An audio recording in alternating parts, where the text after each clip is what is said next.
พี่เจ้าอยู่ดีๆกับคอนเทนต์เกิดได้เห็นว่าทางหลังรถชนกันเลย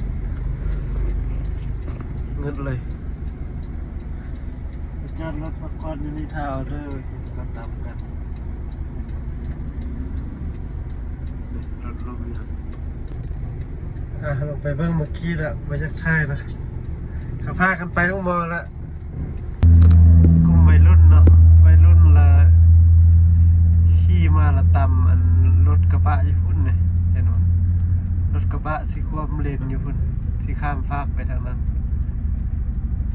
ตำรถคันนั้นแล้วเดี่ยวมาล้มอยู่แถวทางหลังรถเขาหลังไกลเติบประมาณ20 เมตรเขาก็บ่ฮู้เนาะเห็นเขาเยี่ยมเบิ่งลุกขึ้นมาเบิ่งแล้วเท่าเขาล้มรถอยู่หลังนั้นโปรโมชั่นส่งท้ายปีเก่าปี 2025 ทางแบรนด์โลแคร์ของพวกเรามีส่วนลดพิเศษสำหรับผู้ที่ซื้อน้ำยาโลแคร์ซุปเปอร์คลีนในราคาพิเศษสุดๆเพียง 99,000 กีบต่อกล่องซื้อ2กล่อง 180,000 กีบ